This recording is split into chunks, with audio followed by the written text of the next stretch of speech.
I found my husband's updated will and there was no sign of my name. No wife. No Hillary Green. Just a stranger listed where 44 years of marriage was supposed to be. And what terrified me wasn't the money. It was realizing the change had happened quietly. Inside my own house. While I was still there. My name is Hillary Green. I'm 68 years old. I've got the kind of face that looks polite even when my stomach's in knots. I've got the kind of voice people talk over because I don't fight to be heard. And for most of my life that was fine.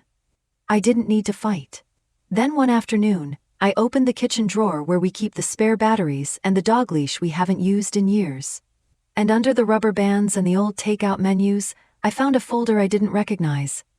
Inside was a neat stack of papers. Tabs. Highlighted lines. A trust. A beneficiary change. A draft will. And in the section where my name should have been there was someone else's. Kate. Our nurse. And I remember standing there with my thumb on the edge of the paper, staring at the words like they might rearrange themselves if I blinked hard enough. Because you can prepare yourself for a lot of things at my age.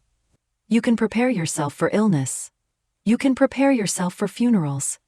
You can prepare yourself for silence. But you never really prepare yourself for waking up one day and realizing someone has been gently, patiently, methodically replacing you in your own home. If you've ever had someone smile in your face while they took your life apart behind your back, go ahead and hit like and subscribe. And stay with me.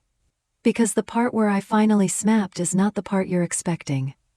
John Green and I have been married 44 years. He wasn't a romantic man. Not the flowers and poetry type. He was the kind of man who fixed a loose cabinet hinge at 10 at night because it bothered him to go to bed knowing it was crooked. He worked a government job. Quiet, stable. Good benefits. A pension that wasn't flashy but was solid.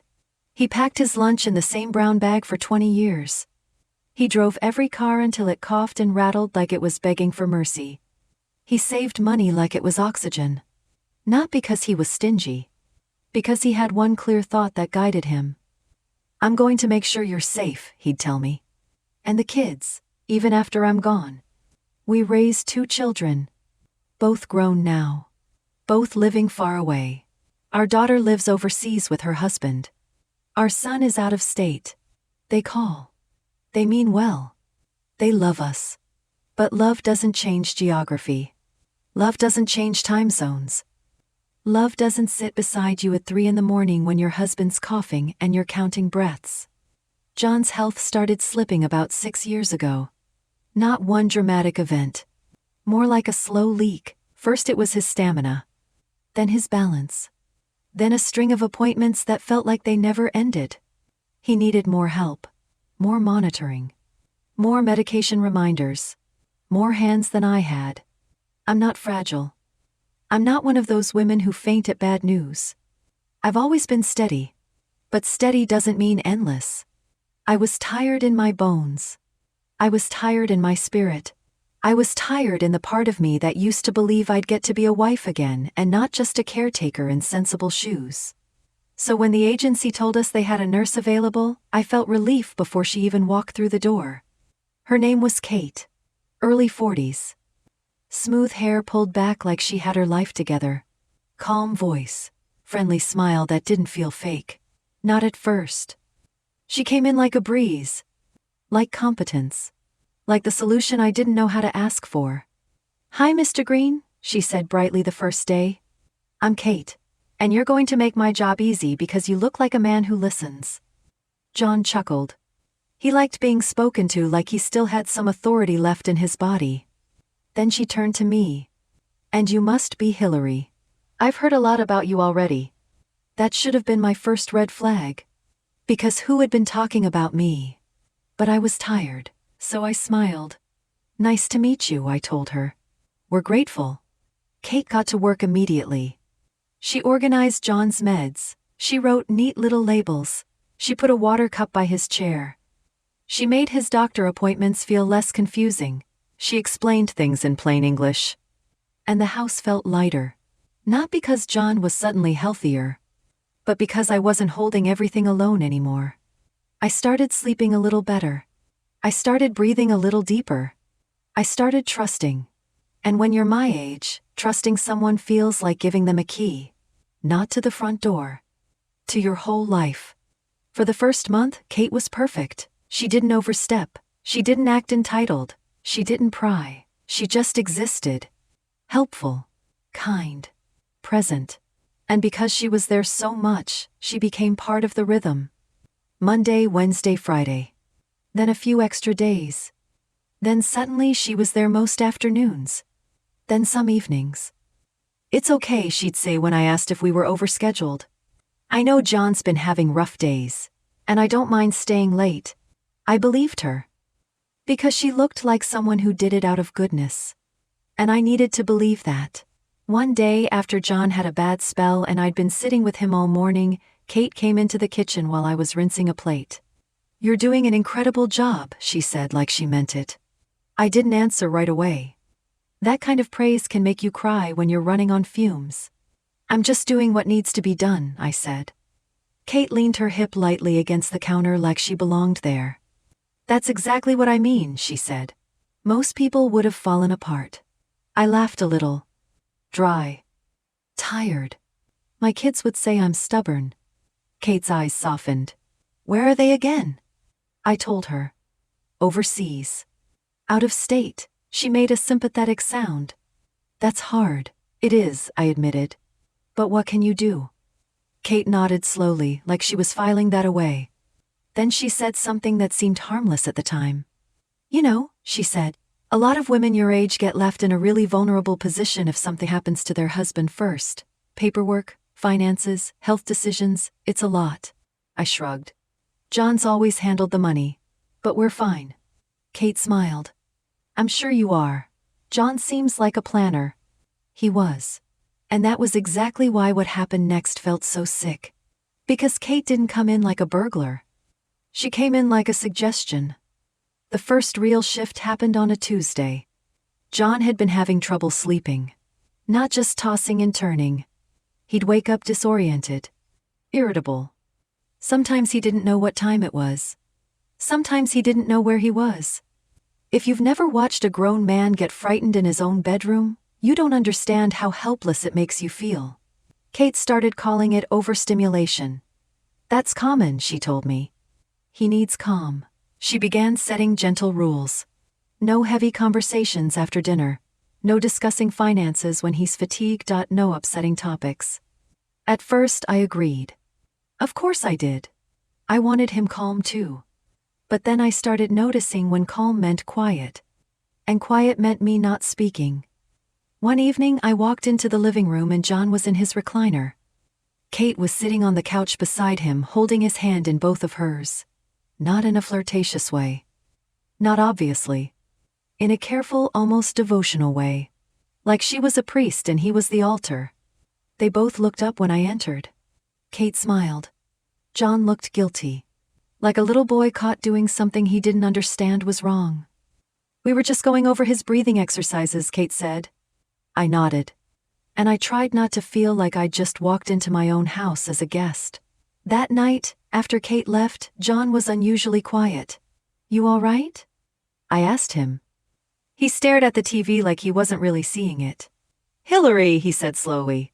"Kate says you worry too much." My throat tightened. "Kate says that? She says it makes my blood pressure go up," he continued. "When you get worked up." "I don't get worked up," I said. "I get realistic." John frowned. See, that tone right there. And that was the first time in 44 years I thought, for a brief second, who is this man talking to? But it wasn't him. Not really. It was Kate, speaking through him. Like a ventriloquist. It's funny. When you're older, people think you become simpler. Like your mind slows down. Like you stop noticing. That's not what happens. What happens is you stop reacting right away. You stop showing your hand. You learn patience. And patience looks like weakness to the wrong kind of person. Kate started pushing. Softly. Incrementally. She suggested moving John to the quieter back bedroom. "It'll help him sleep," she said. "Less noise from the street. Less interruption." I didn't like it. That bedroom had been a guest room. It felt like moving him away from me. But John agreed. "I just want to rest," he said. So we moved him. Kate set up a little station back there. Medication tray. Blood pressure cuff. Notes. She started closing the door. Not slammed. Not dramatically. Just. And when I'd knock, she'd open it part way. "He's resting," she'd whisper. "Let's give him a few minutes." And I'd stand there in my own hallway like a child waiting to be allowed into a room I paid for. One afternoon, I walked in without knocking because I was carrying fresh laundry and I wasn't thinking. Kate turned quickly like she'd been caught. John was sitting up in bed. There were papers on his lap. Kate's pen was in her hand. "Oh," I said, forcing a smile. "Sorry. I didn't realize." Kate's smile was immediate. Smooth. "No problem. We're just doing some boring forms. Nothing important." John looked away. And my stomach did that slow, sinking thing. Because married women know that feeling. When something shifts in the air. When your life tilts. I didn't say anything that day. But that night, I went into the kitchen and wrote myself a note on a sticky pad. "Watch. Listen." I put it inside my recipe book. Kate thought she was dealing with a tired old woman. She wasn't. "Here's where I want you to do something. If you're watching this and you've ever had someone use help as a weapon, leave a comment and tell me where you're watching from. Or tell me the most polite lie someone's ever told you to control you." Because that's what Kate was doing. She wasn't attacking me. She was controlling me with kindness. And that kind of betrayal is the hardest to explain. Because from the outside, it looks like you're ungrateful. It looks like you're paranoid. It looks like you're stressed. Which was Kate's favorite word. "She's stressed," she'd say to John in that soft voice. "She's overwhelmed," she'd say. "She needs rest," she'd say, while she took my place one quiet inch at a time. The big pivot. The thing that changed everything. The thing that made me stop thinking of Kate as a nurse and start thinking of her as a threat. It happened the day she brought up the word facility. We were in the kitchen. John was napping in the back bedroom. Kate was making tea like she belonged in my cabinets. She set a mug down in front of me. "Chamomile," she said. "You need to calm your nervous system." I hated the way she said that. Like I was a project. I took a sip anyway.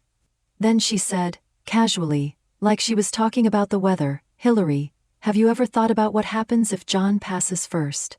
My heart clenched. I stared at her. "What kind of question is that?" "It's a practical one," she said. "I see it all the time. A husband passes. The wife is grieving. The kids are far away, and then decisions get made fast." I didn't like where this was going. "We're fine," I said again. "John planned." Kate nodded. "Yes, he's responsible. He's done a great job. But I'm talking about you. What about me?" Kate leaned in slightly, as if she was sharing something tender. "Hillary," she said. "You're exhausted, and you're doing your best. But if John isn't here, and your kids aren't here, people might decide you can't live alone." My skin went cold. Who would decide that? Kate's smile was gentle. "Doctors, social workers, your children, people who love you." There it was. The knife, not in my back. In my future. I put my mug down carefully. "I'm not going into a home," I said. Kate held up her hands. No, I'm not saying that. I'm saying, it could happen. And John worries about you." My breath caught. "John worries about me?" Kate nodded as if this was obvious. "He said it. He's afraid you'll get taken advantage of, that you'll be alone, that you won't be able to manage everything." That made no sense. John had never talked like that. But I didn't argue. I didn't give her the satisfaction. "What are you suggesting?" I asked quietly. Kate exhaled like she was about to propose something noble. "A trust," she said. "A simple one. To protect the house. To make sure no one can force you out." I stared at her. "John already has a will." "A will can be contested," she said quickly. "A trust is stronger." "And who would be trustee?" I asked, already knowing the answer. Kate's eyes softened. "Well, someone stable. Someone local. Someone who understands his medical needs. My mouth went dry. You, I said. Kate tilted her head like she was surprised I jumped there. Only temporarily. I let out a short laugh. Temporarily. Until when? Until the kids are able to handle things, she said. Or until everything is settled. And if I disagree with you. Kate's smile didn't move. But her eyes did something sharper. You wouldn't, she said softly. Because it would be for your own good. There it was again. That calm certainty. That assumption that my life was now a case file. I stood up. I think you should go home, I said. John's asleep. Kate rose too. Calm as ever. Of course, she said. I'll just check on him once more. And she walked down my hallway like she owned the air in it. That night I lay in bed beside an empty pillow because John was in the back bedroom now. And I stared at the ceiling. I thought about my kids. Their lives. Their distance. I thought about the house. The only asset we really had. The place where all of my memories lived. I thought about John's pension. The thing he'd saved like a promise. And I realized something that hit me like a slap. Kate wasn't trying to take money. She was trying to take authority. Because if she controlled the trust, she controlled me. She could keep me in that house. Or move me out. She could decide what care I deserved. She could decide what my children were told. She could decide what my grief looked like. She could decide my life. Over my dead body. The next few days I watched everything. I watched Kate's timing. I watched when she gave John his meds. I watched how his mood changed depending on who was in the room. When Kate was alone with him, he seemed calmer. Clearer. When I walked in, he would be groggy. Irritable. Confused. At first I blamed myself. Then I started paying attention to the medication cup. One afternoon, Kate left it on the counter while she went to the bathroom. And I looked. It wasn't that she was giving him the wrong pills. I'm not saying that. It was something simpler. Timing. She'd give him his heavier dose right before I came in. So when I tried to talk to him, he'd drift. He'd get frustrated. He'd say I was making him tired. And Kate would step in like a savior. Let's not overwhelm him, she'd whisper. And I'd back away. Because what kind of monster argues in front of a sick man? That's how she did it.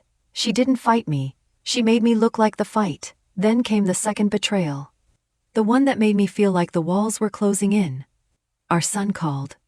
That alone was unusual. He normally texted. Hillary, he said, and something in his voice made my stomach turn. Are you okay? I'm fine, I said. There was a pause. Dad's nurse, he said slowly. Kate. She reached out. My heart pounded. She reached out to you. She said she was worried, he continued. She said you're struggling. I had to sit down. What did she say? She said you've been emotional, he said carefully. That you've been resisting some planning. That Dad's been stressed. That maybe you need a little support. Support. That word again. Poisoned. I closed my eyes. And you believed her, I said quietly. Hillary, I don't know what to believe, he said, frustrated. We're not there. We can't see what's going on. Exactly. Kate was building her own version of reality. And she was feeding it to my children. I took a breath. Did she mention a trust? There was a pause. Then she said something about protecting the house. My hands curled into fists. Listen to me, I said, as steady as I could. Do not agree to anything. Do not sign anything. Do not talk to her about money. Tell your sister too. Hillary, I'm not confused, I snapped. Then I softened, because I could hear how it sounded. I'm not losing it. I'm not spiraling. I'm being pushed. He went quiet. I'll talk to Dad, he said. No, I said immediately. Not yet. Because Kate was probably listening. Not literally. But in the way she'd positioned herself. Any sudden move would alert her. I'll handle it, I told him. Just be available. When we hung up, I sat at my kitchen table and stared at my hands. I was shaking. Not because I was scared of Kate. Because my own child had been primed to doubt me. That is a special kind of betrayal. It makes you feel invisible. Like you could disappear, and people would just accept the story someone else told about you. I wasn't going to accept it. Here's what people don't understand about older women. We've survived enough to know when something is off. We just don't always announce it right away. We gather proof. We wait for the right moment. We get quiet. And quiet can be terrifying to the wrong kind of person. Kate started escalating after she contacted my son. Not loudly. In little ownership claims. She started referring to the schedule as our routine. She'd say things like, "John and I had a good morning." John and I, not John and Hillary. Not your husband. Just John. She started bringing her own food and putting it in my fridge. She started rearranging things, small changes. Like she was nesting. And then she did something that I still can't believe. She called a lawyer. Not my lawyer. Not John's longtime guy who handled a small property thing for us years ago. A new one. And she had him call the house. I was standing at the counter when the phone rang. I answered. "Mrs. Green," the man said. "This is Mr. Ellis. I represent Mr. John Green. I'm calling to schedule a time to go over some updated estate documents." My throat went tight. Updated estate documents. "Yes," he said. "John asked that we keep things efficient given his health." I looked down the hallway at the closed back bedroom door. I kept my voice steady. "I'll need to speak with my husband about that." There was a pause. "Of course," the lawyer said. "His nurse, Kate, has been coordinating." There it was. Clear as day. Coordinating. I hung up slowly. And for a moment I just stood there with the phone in my hand, listening to my own heartbeat. Then I walked down the hallway. I didn't knock. I opened the back bedroom door. Kate was sitting beside John again. Papers on his lap. Pen in her hand. John looked startled. Kate looked annoyed for a fraction of a second, then smoothed it over. "Hillary," she said softly. "He's tired." John's eyes darted away. I stepped closer. "What are those?" Kate's smile stayed in place. "Just some planning forms. John wants to make sure you're protected." I looked at John. Protected from what? John swallowed. His voice was small. From being taken advantage of? My stomach flipped. Kate's words. Not his. I leaned forward slightly. Not aggressive. Just present. "John," I said quietly. "Who told you I'd be taken advantage of?" His eyes flickered toward Kate. Then away. Kate gave a soft laugh. "Hillary, don't do this right now." "Don't do what?" I asked. "Ask my husband a question in my own home." Kate's face tightened just slightly. "He needs calm." I nodded. "Then you should leave." John's eyes widened. Kate's smile faded. "Hillary," Kate said, and for the first time her voice had a warning edge. "You're emotional. This is exactly what I mean." That sentence.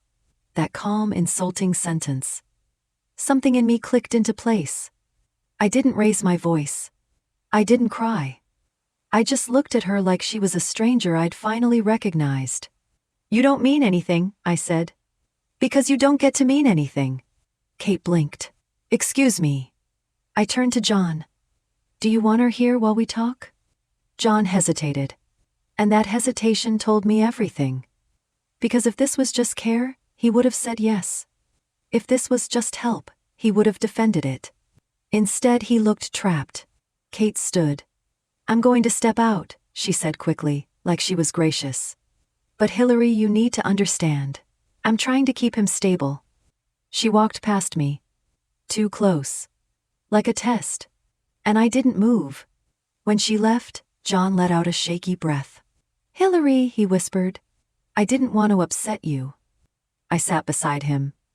I took his hand. It felt thinner than it used to. "I'm already upset," I said. "I'm just doing it quietly." He looked down.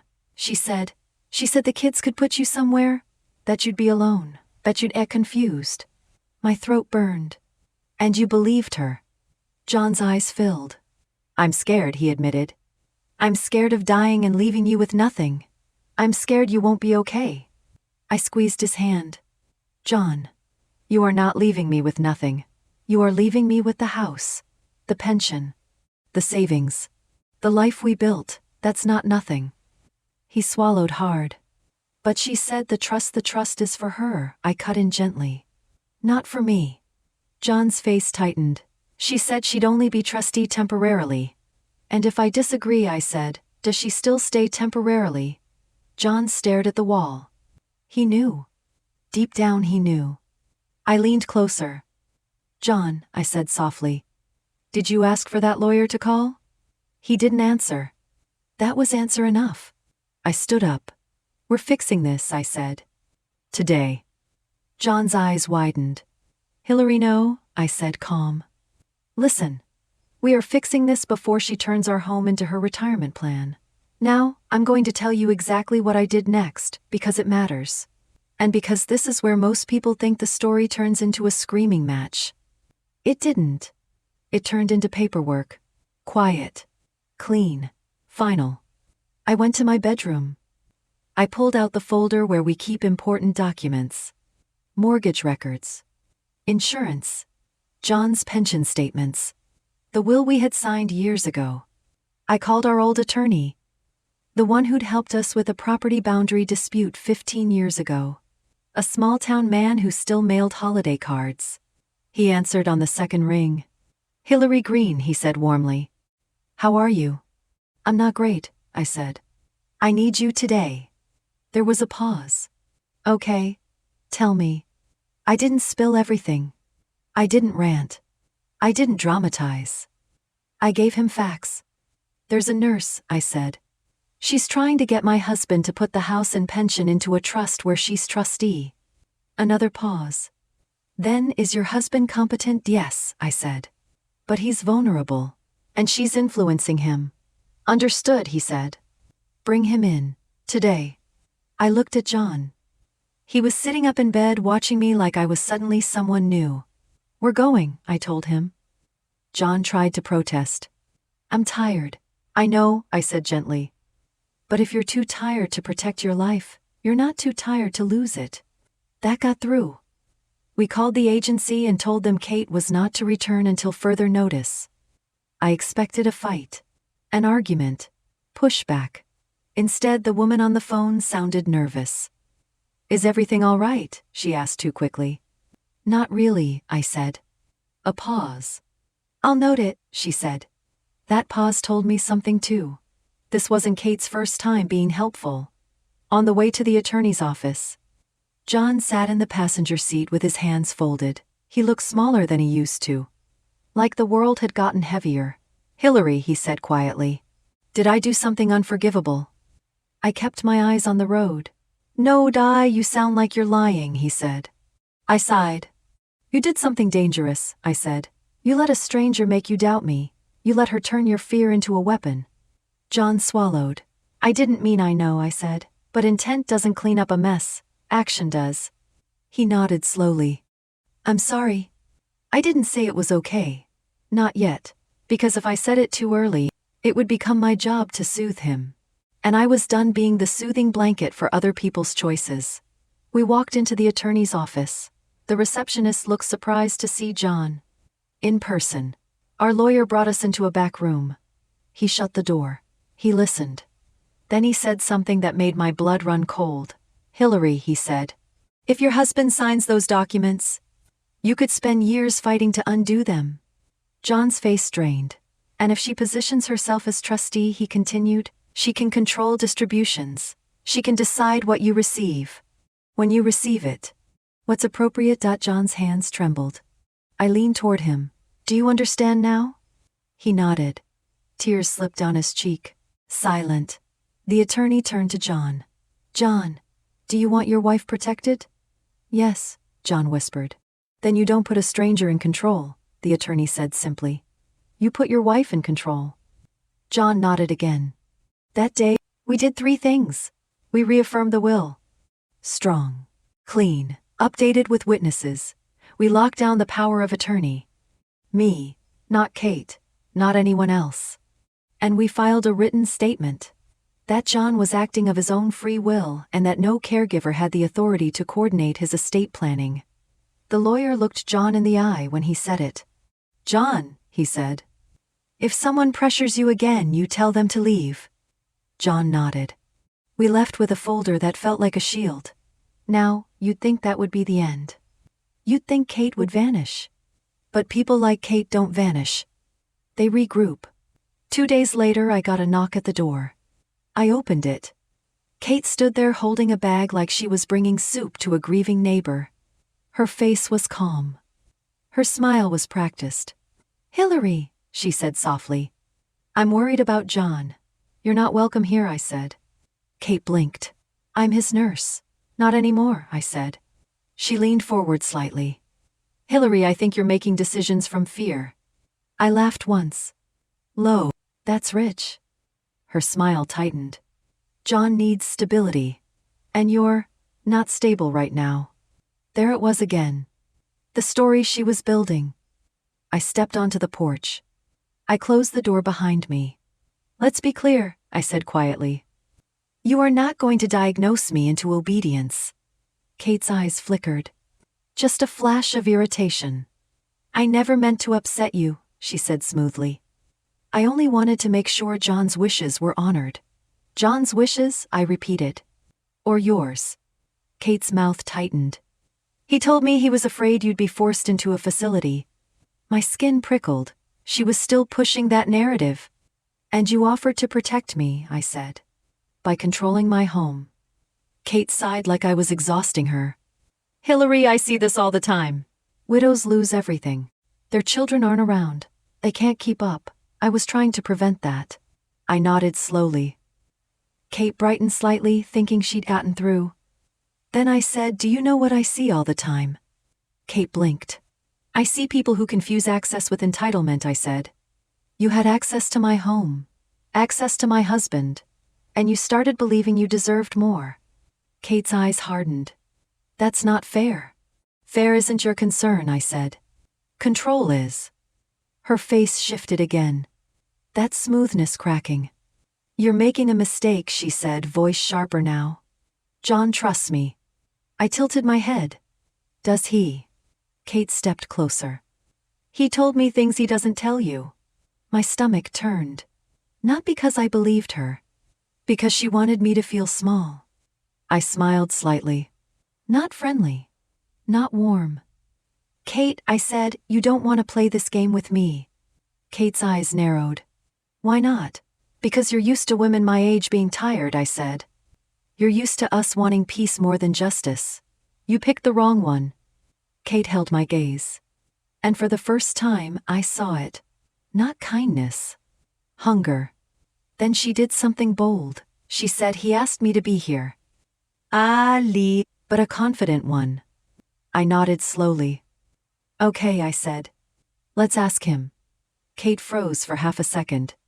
I opened the door behind me and called down the hallway. "John," I called. "Kate's here." Silence. Then John's voice, weak but clear. "Tell her to leave." Kate's face went stiff. I looked at her. "You heard him."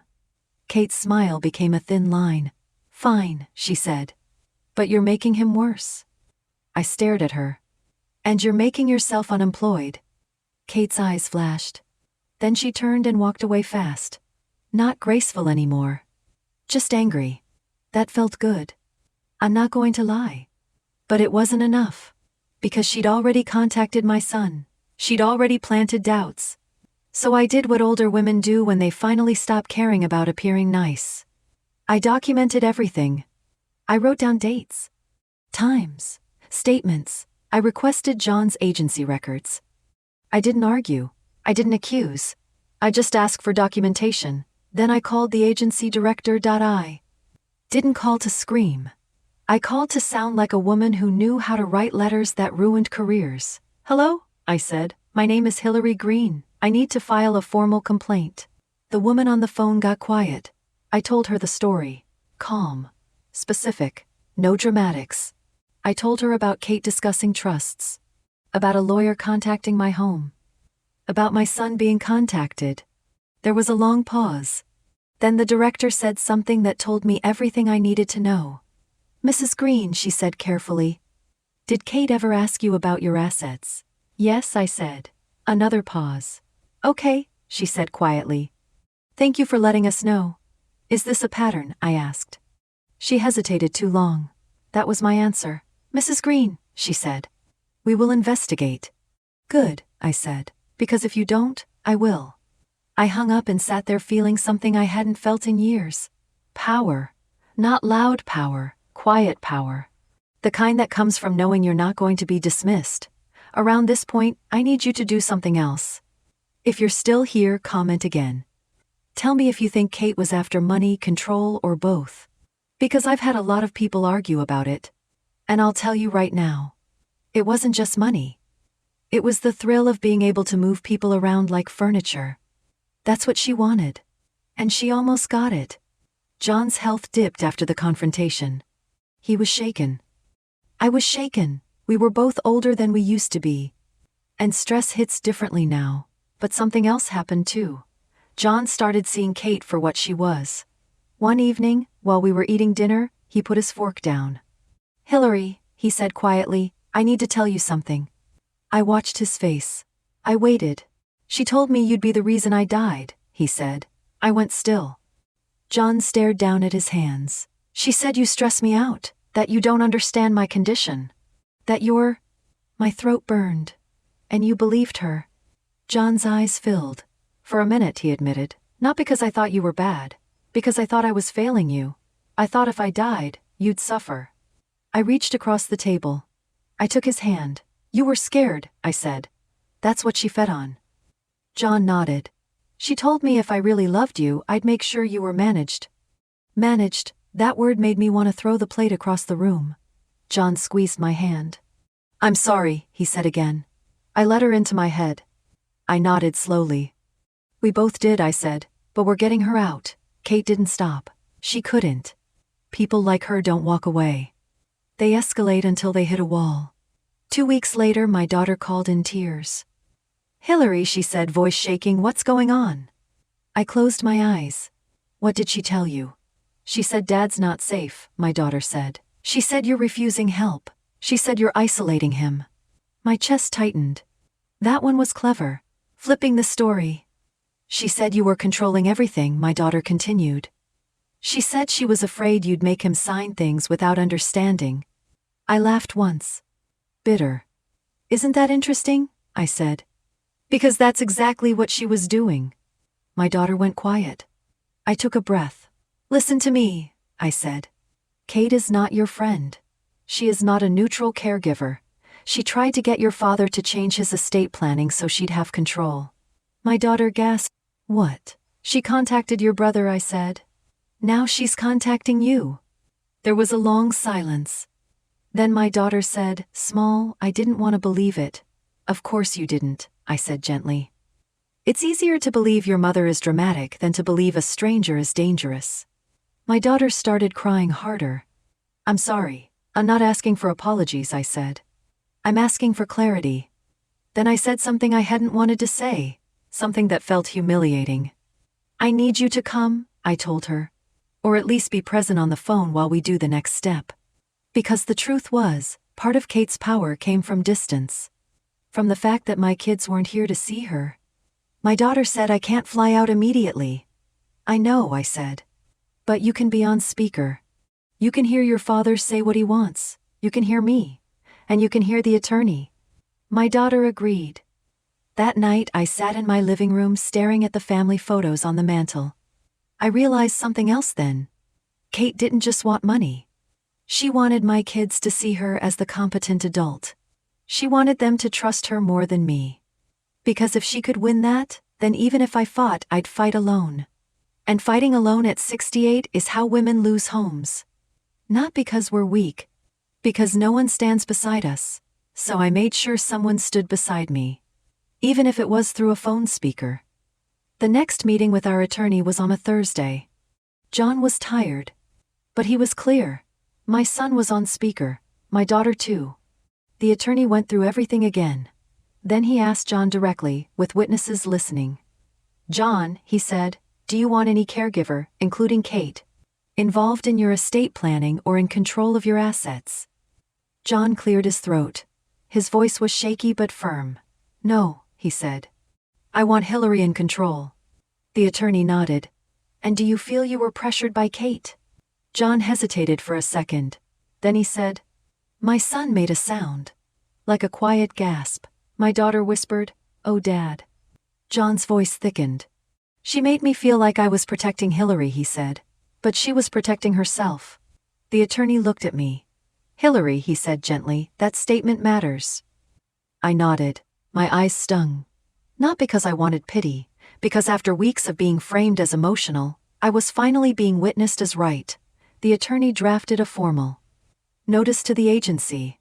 A cease and desist type letter. No contact. No coordination. No interference. Then he said something that made my spine straighten. Hillary, he said, if Kate has done this before, it may rise to the level of exploitation. I looked at him. What do we do? We report it, he said simply. And that's what we did. Reporting someone like Kate isn't glamorous. It isn't satisfying right away. It's forms, phone calls, statements. It's repeating your story to people who sound bored until you say the right words. I filed a complaint with the nursing board. I filed a complaint with the agency. I documented everything. John gave a statement too. Short, clear. And then we waited. Meanwhile, Kate tried one last move. The final move. The one that would have worked if I'd been the kind of woman who wanted to keep the peace. It was a Saturday afternoon. I was in the backyard hanging a small load of laundry on the line because I still liked the smell of sun-dried sheets. I heard a car door. Then footsteps. I turned. Kate was walking up the side path like she was heading to the back door. My heart slammed. What are you doing? I called sharply. Kate froze. Then smiled. Hillary, she said, voice soft. I just wanted to see John. You don't have permission, I said, walking toward her. Kate held up a small envelope. I have something important. I stopped a few feet away. What is it? Kate's smile widened slightly. A letter. I narrowed my eyes. From who? Kate tilted her head. From the attorney. My blood ran cold. Because if she was pretending to have legal backing, she was going all in. I stepped closer. Give it to me. Kate's eyes flashed. It's for John. I laughed once. No, I said. It's for me, because this is my house, and you are trespassing. Kate's voice sharpened. Hillary, you are not thinking clearly. There it was again. That same line. But this time, I didn't feel the urge to prove myself. I felt the urge to end her. Quietly. Cleanly. I pulled my phone out. I hit record. I didn't make it obvious. I just held it naturally at my side. Katie, I said loud enough for the microphone. You have been told not to contact my husband. You have been told not to come here. Why are you here? Kate's face shifted. She realized. Too late. I'm not doing anything wrong, she said quickly. You're on my property, I said. After being instructed not to return. I'm asking you again. Leave. Kate's smile trembled. Hillary, you're making yourself look unstable. I nodded. Then you should definitely leave, I said calmly. Kate's eyes hardened. Fine, she snapped. I was trying to help. Help yourself, I said. And she turned and walked away fast again. This time she didn't look powerful. She looked caught. I stopped recording. I sent it to my attorney and to the agency director. Then I went inside and sat beside John. My hands were shaking. Not with fear. With adrenaline. John looked at me. Was that her? Yes, I said. John's mouth tightened. What did she want? I don't care, I said. Because she's done. 2 weeks later we got the call. The agency director sounded different this time. Formal. Mrs. Green, she said. We have completed our review. I held my breath. Kate is no longer employed with us, she said, and we are cooperating with the board review. I closed my eyes. Relief rushed through me so fast I almost felt dizzy. Thank you, I said. Then she said something else. Something quiet. Something that told me this was bigger than us. Mrs. Green, she said. You are not the first client to raise concerns. but you are the first who provided documentation and a spouse statement." My stomach turned. "How many?" I asked. "I can't discuss that," she said quickly. "But—" I hung up and sat in silence. I thought about other women, other homes, other tired wives who smiled and apologized and tried not to make trouble. I thought about how easy it is to steal from someone who's too exhausted to fight. And I felt rage. Real rage, the kind I'd swallowed for decades because it wasn't ladylike. That rage didn't make me reckless. It made me focused. John's health didn't magically improve. Life doesn't wrap itself up like a movie. He still has hard days. I still get tired. The kids are still far away. But something changed in our home. We reclaimed it. John moved back into our bedroom. Not every night, but enough to make it feel like we were married again. We hired a different caregiver. A man in his 50s. Professional. Polite. No extra sweetness. No personal probing. Just care. And we built rules. No private paperwork discussions without me present. No outside contact with our children unless we approve. No planning suggestions from anyone who benefits. Simple boundaries. The kind we should have had all along. One evening, months after Kate was gone, John sat beside me in the living room. He looked at me with that tired sincerity he's always had. "Hillary," he said quietly, "I almost ruined everything." I stared at the TV for a moment. Then I said yes. He swallowed. "Why didn't you leave me?" I turned and looked at him. "Because you were scared," I said. "And you were manipulated. And because 44 years doesn't get erased by one snake in scrubs." John's eyes filled. "I'm sorry," he whispered again. I nodded slowly. "I know," I said. "But don't ever let someone paint me as the problem again." John nodded. "Never." And I believed him. Because the man who cried in front of me that day wasn't under Kate's spell. He was under the weight of what he almost did. And that weight changed him. Here's the strangest part. A few months after everything, I went into the kitchen drawer looking for batteries again. Same drawer. Same chaos. I found another folder.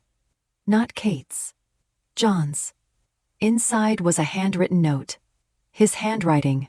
Sharp and blocky like always.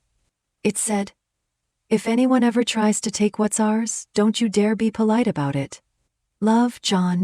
I stared at it for a long time. Then I laughed. Not because it was funny. Because it was late. But it was real. And I folded it carefully and put it back. Because at my age you don't need grand gestures. You need truth. You need protection that doesn't come with strings. And you need to know you're not invisible in your own life. Kate tried to erase me. She tried to make me into a tired old woman who could be managed. She tried to turn my marriage into her opportunity. She almost succeeded. But she underestimated one thing. She underestimated how dangerous a quiet woman becomes when she finally decides she doesn't care who thinks she's nice. My name is Hillary Green, and this is what happened when I was pushed beyond restraint. Please like, share, and subscribe if you enjoyed this story.